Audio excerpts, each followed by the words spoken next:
I'm going to introduce Sharon Butler. She's the EVP of Global Sales at Flywire. She has over 20 years of experience in education, technology industry. As one of the first employees at Flywire, she was instrumental in growing it from a promising idea to an international company servicing more than 1,000 clients worldwide. Welcome, Sharon, and thank you so much for hosting this webinar. My pleasure, Dane. Thanks, everybody, for joining. Sharon Butler, I'm based out of the Boston office today, but as you know, we have offices all around the globe. And for those of you who are new in joining us, Flywire, what we do is we solve all your receivables challenges with our comprehensive payment solutions. And true to what we're committed to doing is not just to invest in our products and the innovation that we deliver, but we're all about empowering opportunities. And today, we have the opportunity to invest in you with some professional development. And I couldn't be more thrilled to have award-winning author Brad Waldron with us to help us all improve our presentation skills. So welcome, Brad. Oh, thank you, Sharon. Fabulous. Absolutely tremendous. That's such a great group of people on this call. Folks, listen, I'm fired up that we've got 30 minutes to share some things with us that help us make a difference in the way that we make our decisions, the way we present ourselves and our ideas. I bet every single person that's on this call right now has experienced someone that has this ability to miraculously, what I would call, light up the room when they present. It could be the way they walk, the way they talk, the way they engage you, the way they present their style, the way they present their content. And they just have this absolute uncanny ability just to light the room up. Equally, we've probably seen the people who have the ability that only light up the room when they finish, when they walk out. And here's the fact with both. They're choices. They're choices that are based on how they choose to get through, to prepare, and to deliver their presentation. I would go as far to say that the way we present can be the last unfair advantage we have when it comes to winning your next job, when it comes to getting an idea heard, understood, and acted upon. It could be whether the project lands or not. The last unfair advantage we have is how we present ourselves, our stories, and our content. And I want to spend 30 minutes sharing some things I've learned along the way to help us get that little bit better, have that little bit edge, and more importantly, enjoy the process, enjoy how we present and deliver our stories. Interestingly, I saw a fact the other day that on the world phobia list, presenting comes in at the right number at 13. I think it's called glossophobia, the fear of public speaking. And that they went on further to say that 75% of the Western world that involves or engages in presenting feel it at some point in their life. That fear, that dread. I don't know what you fear. Does your heart palpitate a little? Do you get a little bit nervous? Do you fumble with notes? Do you and a lot? Some people, they just do it, and that's acceptable to them. Equally, on that list of the top phobias in the world, guess what comes in at number 12? The fear of death, right? So here's the choice. Some people, given the choice to present or die, it's a pretty hard choice because they're both equally as scary. But what I can tell you about presenting, it should never be that way. My goal in this session today is to share with you some tricks, some techniques, some ways of thinking to help us to be a little bit better in the way that we present. We enjoy it, we get our message across, and people like it, and they like you. So in other words, a better you, a better audience experience. And we'll cover those things. Now, in terms of the format today, we're going to have some people driving the slide. So I'm going to ask the next slide, please, as and when we get through it and as we get up to the next point. But I want this to be more of a engagement, folks, that you get value out of it. Let me ask you a question. Here's the question. On a scale of 1 to 10, what do you suppose would be your feeling about how good you present? Think about that for a moment. 10 is rock star, Mick Jagger, Freddie Mercury, that ability to own the room. 1 is that glossophobia and choice of dying. I'm probably down that end a little bit. Where are you on that scale? Because it's a very interesting thing to ask. Most people, if we click to the next slide, get lost the moment they hear someone say, good morning and welcome. People tend to just go, oh, and they go into what I would call the presentation coma. But if we click to the next slide and ask yourself the question on a scale of 1 to 10, I'd be very interested to see what your numbers are. Most people have an experience that isn't 10, but it's not 1. It's somewhere a little bit different. And the number that when I did some research, I went to LinkedIn and Twitter and just asked that simple question. But I asked another question on folks, which was simply this: how would you rate the average presentation in your place of work? And guess what number came up? It would look like this. These were the numbers that came in. Can I have the next slide, please? Now look at this. Look at this. You have people sitting in the sweet spot. You have 19% sitting at 5.56, more or less. You have 1% that say rock star, and then you have 3 or 4% say, oh, pretty, not too good. I'm not liking it too much. And everyone else fits in the middle. In other words, we have a sea of mediocrity in the way that we present. When I talk about this term, naked presenting, you've got all the ingredients you need in order to deliver the presentation you need to deliver. You don't need to be Tony Robbins. You don't need to be whoever you admire as a great presenter, Barack Obama, Steve Jobs. Being you is all you'll ever need to be. But when it comes to presenting, there's 3 styles. The first style is what we call thrive. When you thrive, people are fired up. People enjoy being with you. When people, folks, can we just hold the clicking through of the slides at the moment, please? When people are fired up, they get you and they get your message. There's also the next style of presentation, which we call survive, which I'll always know a survive presentation before it happens, because I'll say to someone, hey, Sharon, how do you feel about this presentation? By the way, this is not indicative of Sharon. How do you feel? And she goes, oh, if she says, I just want to get through it. Guaranteed, it's a survive-based presentation. Just need to get in and get it done. The third type of presentation, we remember just like the thrive, it's called nosedive, but we remember it for the wrong reason. So I put categories in the way people present: thrive, survive, nosedive. Now, think about this for a moment. This is a really great way of orchestrating your thinking behind it. You've got 3 gifts when you present. First gift is your style, the way you show up, the way you smile, the way you hold yourself, the way you gesticulate, the way you engage with audience. It's your style. The second gift you got is your content, what you say, the story you tell, the sequence and flow of the engagement, the call to action, that's your content. And the third aspect is the medium, how you deliver your presentation. Do you project it with slides? Do you whiteboard it? Do you use no slides? Do you use a little pitch book, as we call it? Or do you navigate people through a workbook? And they're the 3 different gifts you've got. And you know what? With each one of them, you can either thrive, survive, or nosedive. But here's the paradox. It's quite possible my style could be thriving, and it could be wonderful, and people go, oh man, that person, that lady, that man, they're on fire. It's fantastic. It's beautiful to listen to. It's beautiful to watch. However, it's possible they can have content that's very mediocre. There's nothing new in it. In fact, they could have just sent me the slides and that would have been quite enough. I didn't need to hear this content again. And then even still, we could have the medium in which you display your presentation that could be nosedive. You could be using what I consider to be a nosediving set of slides would be things where we use clip art or where we use 6 bullet points with 6 words per bullet. Might have been good back in 1990, but it's now 2019. So we have better choices in the way that we present our visuals. But if you look at this now, if I'd ask you to sit down and to identify what are the things, if my style was thriving, what would you expect to see? If my style was just surviving, what would you expect to see? If my style was nosediving, what would you expect to see?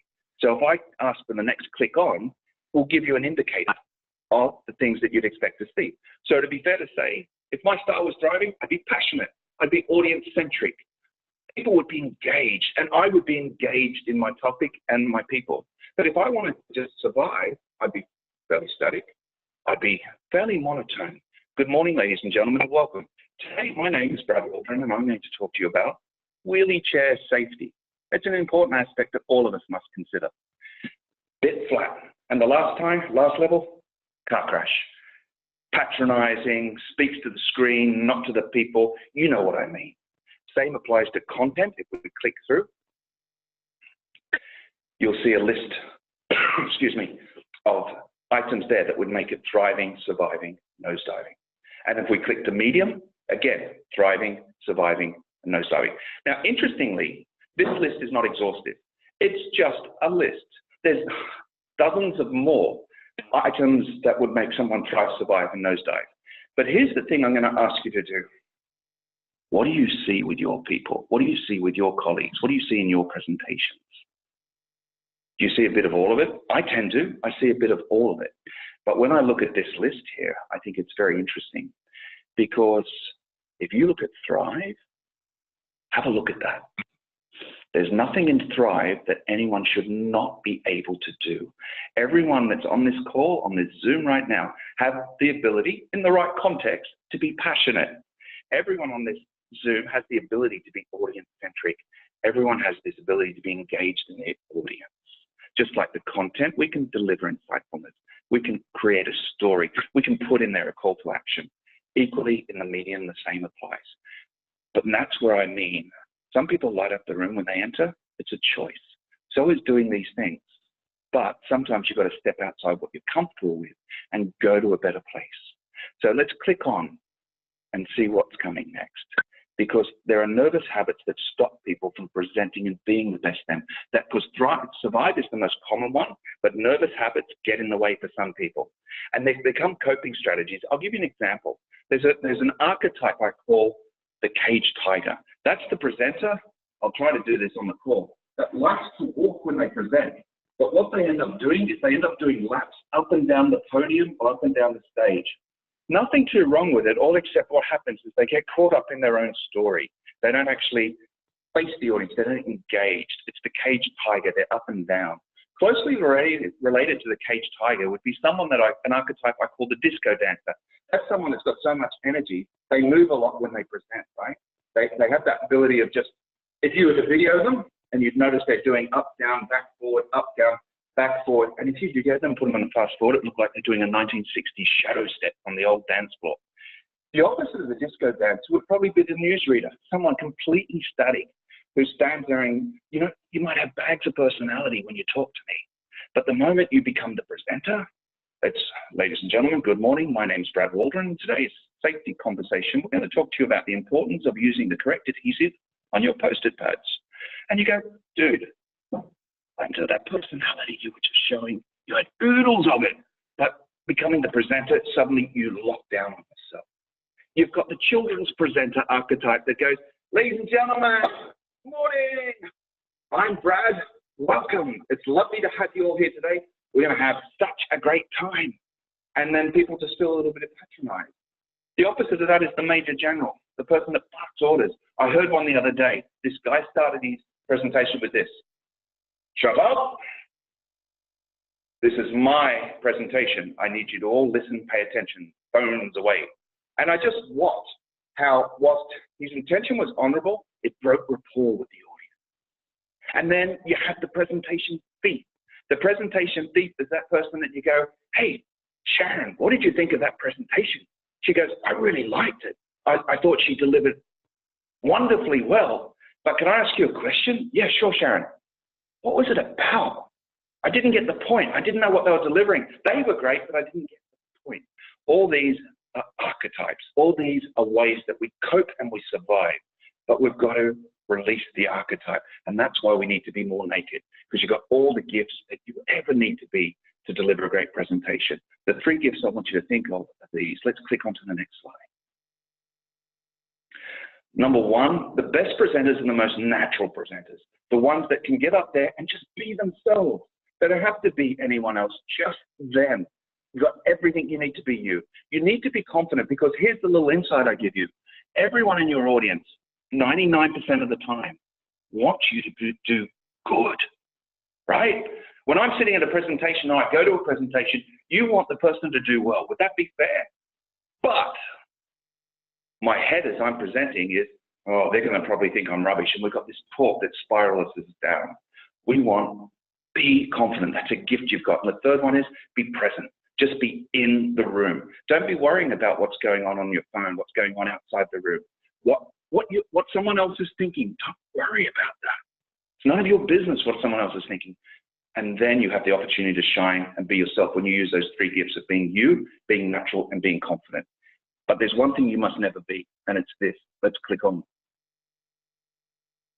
And never, ever be boring. There is no comeback from boringness, right? It's a form of presentation illness. So if we want to be confident, be present, be natural, that's what you were designed and destined to be. Now, how do we do that? There's many ways, but I want to share with you some really critical things that you can use tomorrow if you're doing the presentation. Let's have a look at those. Next slide, please. If I was to ask you this, don't pay too much attention to the screen if you're watching it, but think about this. If I said to you, what's the first things you hear in the opening of a presentation? You generally hear this. Good morning, welcome, my name, the objective, and the agenda. Those type of things. That's what the presenter says. But here's the next part, or next question. In the audience, what do you want to feel? What do you want to feel as an audience member? In the opening of a presentation, you probably want to like the presenter, decide to like them. You probably want the presenter to engage you, to excite you, to make your heart and mind connect, to say, this is going to be great, right? And if they're the things that you want, there's a good chance, ladies and gentlemen, that, good morning, welcome, my name is Brad Waldron, and I'm here to talk to you about the correct use of remote control apparatus, doesn't engage you, doesn't connect with you, doesn't develop rapport, and doesn't create a desire and opportunity for people to want to be a part of it. How do we change that? Is by doing what I call this boom checklist. This is something that you watch when people do magnificent presentations. They start like this. This is 7 quick steps that will do a couple of things. Number one, it puts you in the driving seat. It makes you start confidently. It makes you start present, and it sets yourself up to be great at the way that you present. The second thing it does is it delivers an expectation to the audience so they feel fired up and ready to go. Let me take you through what these steps are really simply. The first thing I say to anyone I coach is open with what I call a boom statement. A boom statement is a startling fact, statistic. It might be a great video, or it might be some great images. It might be a story, anything that just breaks the trance of a good morning and welcome to dullness. It's something that's a little bit different. Great comedians do it, great entertainers do it, great news anchors do it. Don't they, when you watch the news, they don't start, well, most of them don't start with, good morning, I'm Brad Waldron, welcome to the 7 o'clock news. They start with the headline, and that captures you, and you go, you're about to click, and you go, oh no, let's hear this headline. They share the headline, then they introduce themselves. The second thing we do after we deliver a boom is we deliver a welcome. Ladies and gentlemen, good morning. Welcome. My name is Brad Waldron. Or introduce yourself, then welcome. I don't mind about your order. Whether it be the welcome or the introduction or the welcome. The fourth thing that you want to do is share your goal, not my objectives. You could, but I tend to say my goal for you, not your agenda, certainly not your agenda. Share the value that people are going to get out of the presentation. Boom. Introduce yourself. Welcome them. Share your goal. Then let them know the benefit of the goal. What's the value they'll get out of your presentation? Is it to make better decisions? Is it to get them aligned behind a strategy? Is it to help to increase student numbers? What's the benefit they're going to get out of your presentation? The penultimate thing I do is I then engage them in something so that we create movement. I might ask a question, rhetorical or answerable. I might go, can I see a show of hands? Like I did tonight. On a scale of 1 to 10, 10 is you're a rock star, 1 is death and presentations feel much the same to me. Where are you on that number? Get the people engaged. Even though I couldn't see what people's numbers were, I'm hoping that you thought the numbers. So I'm creating engagement before we get into content. The last thing I'll cover, agendas, housekeeping, toilets, breaks, finish times, hygiene factors. However, here's the uncanny truth. I see so many presentations these days that start their presentations with the hygiene factors, and that elicits dullness. But if you want to be thriving, Open with a boom. Introduce yourself. Greet the audience. Share the goal. Let people know what the benefit, the value is for them. Get them engaged. Then cover off anything that you need to and just housekeeping. Now, at this point, people might be going, that sounds interesting. But this boom thing, what's an example of that? Let me give you a couple of examples. There's a wonderful boom statement I use quite a lot, which I call the numbers play. And this is where on a slide behind me, I might have 3 numbers up. In fact, if we look at the next slide, I might have an example of one. And this was an example that was done by the Higher Education Academy over in the UK, where I was coaching their sales teams. And they just start with this, and they're talking to a faculty. And the Higher Education Academy, what they do is they help develop teaching skills, student engagement, student retention, those type of things. And this guy called Michael Powers, tremendous man, this was his opening slide. And he basically said this: I have 3 numbers. He didn't say good morning, welcome, thank you for the opportunity to come and talk to you, it's very kind. He just stood up as he was introduced and he said, I have 3 numbers that are relevant to every single person in this room. The numbers are these: 300, 24,000, and 7.2 million. They might seem random to you, but they are relevant. Let me tell you what they are. Click next build. 300 is the number of students who drop out of this university in their very first year. They don't make it. 24,000, click next build, is the fee each student contributes directly to the university per annum. Now, I know the mathematician faculty in here is starting to think the bigger number. That's right, 7.2, click next build, is the revenue this university loses every year because of dropouts, people that don't complete year 1. And here's the killer fact: you don't know why. My name is Michael Powers. Good morning. I represent the Higher Education Academy. I have one goal for you, and the goal is simple. I need to reduce that number for you, and I'm going to show you a proven way how we've worked with other institutions like yourselves to be able to drive that number to 50%. And I'm excited about sharing it with you. Let me ask you a question. Then he goes in and builds from there. There's an example of a boom statement that's using a number play. I use there's about 10 different type of boom statements I start with, but anything works as long as it engages heart and mind. May I have the next slide, please? This is an example of someone, a very simple slide that someone put together and they used in a commercial pitch. The quality of the slide is very poor. I could have tarted it up and make it look nice, but I thought I'll just show you the way I got it. And this is how this slide opened. This person got up and said, can I just have the next build, please? Yeah, thank you. Now, this is a company called Iron Mountain. They do data storage. They do paper archiving. They're fabulous, wonderful people based in Boston with depots all around the world. And they just started a sales pitch with this. Does anyone know what these 3 characteristics have in common? The original recordings by Frank Sinatra, Princess Diana's will, and the 1959 patent of the Red Delicious apple.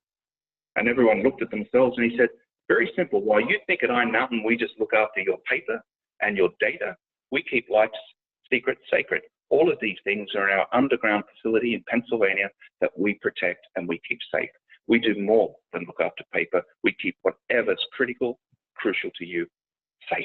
Welcome. My name is Michael, and I'm going to share with you. And then they went from there. There's another example of a boom statement, of way of asking. Let's see what the next slide tells us. Now, let's say I'm putting together a story.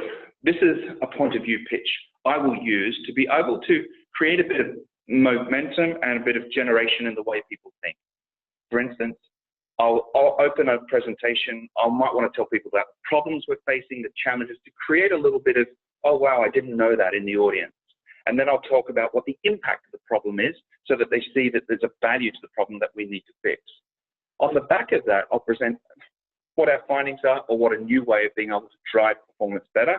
And then I give people the solution, and then I prove and validate through data how the solution can work. So if I create a story like that, excuse me, I now, once I've created the story, which is the items that are in red, I can now step back and go, what's an interesting way I can open my presentation that creates intrigue, interest, and engagement? It might be an audience compliment, it might be a number play, it might be a rhetorical question, starting fact, using great images, or personal experience, side of an authority. And that gives me a little bit of a better way of being able to open differently. But here's the biggest thing I found when I used it. It gives people increased natural confidence because they're opening strong. They've thought about it. They've put the effort in as well. And that gives you differentiation right from the beginning. And if you create differentiation and you also start strong and confident, it means when you get to your content, in this instance, it might be the latent pain, the impact, and the new wave. It helps you ride that wave. You become a fantastic surfer of opportunity. And that has got to be a great way of thinking about it. The same is true when it comes to closing a presentation. Just like I've got a formula for opening, closing, I've also got a great formula. The formula looks like this. Let's look at the next slide. Now, the worst thing you can ever do is close a presentation with, ladies and gentlemen, as we finish, are there any questions? And I'll tell you for why. Because the moment you go any questions, that's an unconscious command to the audience to stop listening, fold up the notebooks, close your iPads, and get out your phones and look at screen. So I signpost my questions, but I never use it as my close. A friend said to me, Brad, closing a presentation with any questions is like finishing a date with a handshake. It's criminal, and it's certainly not what you expect, if you know what I mean. If you don't want to know what that means to me, send me a little email and I'll give you my explanation. However, you don't want to finish a date with a handshake. Don't announce your conclusion by any questions. So what I do, before I ask questions, I go simply this. I go, ladies and gentlemen, there's a couple more things that I'm going to cover off, but just before I do that, this would be a good time to ask, are there any questions? So I let them know there's more coming so they're not going into premature closure. Then, to finish compelling, there's a good chance my energy dipped a little bit. So get your energy back up. People love enthusiastic people. People love people that show passion. Then share the summary of what it is that you showed them and that you spoke to them about. Finish with a bang. What's a bang? A bang is a boom, but it's just in reverse. So I'm using the same principle, but I'm just closing with it. It could be another play. It could be the demonstration of how you open. It could be a story, whatever you want. Then thank the audience. I'm so grateful for your time and your energy. Your commitment to being here tonight was fantastic. Then the last thing you do, the last thing that should ever come out of your mouth is your call to action. The last thing. Michael Caine, the wonderful British actor, said, he runs these restaurants. He goes, there's two things to get right in every restaurant. Number one, make sure you've got the best bread in the world. Number two, make sure you've got the best coffee in the world. Why? Because bread is the first thing they put into their mouth. Coffee is the last thing they put over their lips. And if you get those two right, you can do whatever you want in between. Strictly not true, but you get my principle. The call to action should be the last thing to come out of your lips. And that's the driver of potential. Then we ain't got time to do this, but I just want to touch this just for a moment and talk a little bit about what happens about getting the right message across to your people. If I just click to this next slide, and I know I'm cranking through this and I want to give you as much as I can, is the level of message that you talk about. If you think about this, people talk at three levels: is, does, means. Is the fact. If I click onto the next build, it will give you a few little highlights here. Is what something simply is. If you ask yourself, what is Flywire? It's a payment organization. What does it do? It helps students move payment across the world into institutions and universities. What does that mean? It means that we can save students money and we can help universities secure their fees faster. Of those three levels, is, does, means, which one has the most value to you? Which engages you the most? It's typically the last one, the means. If you deliver that story, you deliver a powerful intervention. For instance, let's just imagine you and I, we meet in San Antonio, which I'm looking forward to. We're going to run through the 7 habits of highly effective people, and it's going to be a scream. It's going to be so much fun. But if I meet you over coffee and I'll go, tell me a little bit about you, you might say, oh, hi, Brad, I'm a bursar and I work at this institution. And I'll go, thank you. Have a nice day. Because what you haven't done is help me make transition the longest journey. And that's 12 inches to connect my head to my heart. You do that by putting the means part into your statement. So all the things that we talk, let's talk through the point and principle of value. What is it you're going to talk about? What do we do? What's the activation? What's the activity? And what does it mean? My challenge for you, if you're willing to take up a challenge, is simply this. Write down what your job is, write down what your job does, write down what it means to the people that interact with you. That's your promise of value. Most people, if I'm interviewing someone for a job and I go, tell me a bit about your current role, they'll tell me, I'm a salesperson with BlackRock, which is the largest financial institution with $5.6 trillion in assets under management, which is bigger than the GDP of Germany. Don't know about you, but I can't see 5.6 trillion in zeros and decimal points. And I go, oh, that's good. Wow, sounds impressive. But the moment they say, so what I help you do is to retire in a way so you can afford the lifestyle that you deserve. Oh, now I want to talk to you because you're engaging me in the value of your presentation. You must think value, value, value. Critical. So folks, we're getting to the top of the half hour and I don't want to take the time. I would take the time if I was given it. I'd take hours to share this stuff because I think it makes a hell of a difference in the way that we lock off. But what I want to do is share with you this beautiful quote by Marianne Williamson that I think really talks to the heart of being a naked presenter. And it is simply this. It helps us to be able to, it comes from a book called Return to Love, which Nelson Mandela used in his inaugural speech, but also it was in the film Coach Carter, which seems a bit out of character, but it was kind of interesting. Now, and it's called A Return to Love. Our deepest fear is not that we're inadequate. Our deepest fear is that we're powerful beyond measure. It is our light, not our darkness, that most frightens us. We ask ourselves, who am I to be brilliant, gorgeous, talented, fabulous? Actually, who are you not to be? Your playing small doesn't serve the world. There is nothing enlightened about shrinking so that other people won't feel insecure around you. So as we let our own light shine, we unconsciously give other people permission to do the same. And as we liberate it from our own fear, our presence automatically liberates others. And I think that best describes what a naked presenter truly is and what a naked presenter truly does. There's lots of tips and techniques around how to hold yourself, how to deliver from the archetypes, how to do all these things. But if you release your energy, passion, focus on thriving, and just be yourself when it comes to presenting, you can do magical things. The last gift I'm going to give you is simply this. When you present, be yourself, but be 30% bigger. If you and I were having a conversation, my gestures would be like this on the screen. But if I'm presenting to 500, my gesture of that becomes that. It becomes much bigger. It becomes much more impactful. My gestures, my tone of voice, my smiling, my connection, the way I squeeze the juice out of my words, that's when people show their passion. So here's my call to action for you, ladies and gents. Be a naked presenter. Get out there and feel the fear. Take the risk. Nothing bad will happen to you. In fact, you can learn to really thrive and enjoy this. And thriving has a formula. You just need to think about what I need to do in my style, my content, and my medium. Do those three things. Practice them like any athlete, musician, talented artist would do. Practice. And you can have that unfair advantage in your world. You can turn up when people think, oh my gosh, Sharon Butler's on the agenda.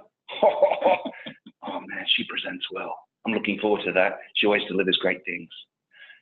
Thank you for the half an hour. Ran over a little. I do apologize deeply. Really want you to be part. Looking forward to seeing you real soon. Anyone needs anything, reach out to Sharon and the team, and we will give you whatever you need. Copies of this, templates, you're on. Sharon, can I hand back to you? Yes, you can. Brad, that was brilliant, and you certainly embrace presenting naked. I just personally got, and the people in this room got so much value out of this, so thank you so much. And so let me practice what Brad was preaching a little. Visualize this in 37 days, you're getting off an airplane and you're in sunny, warm San Antonio, Texas. And you've got a big smile on your face because you are showing up for Flywire's Fly Forum, where you'll get to meet Brad Waldron in person, and you will learn the Leadership 7. So we think it's going to be really exciting opportunity for everyone to connect, have a good time, you know, meet the Flywire team, meet Brad, and continue to develop our skill set. You know, in developing and investing in yourselves is critical, and we want to support that at Flywire.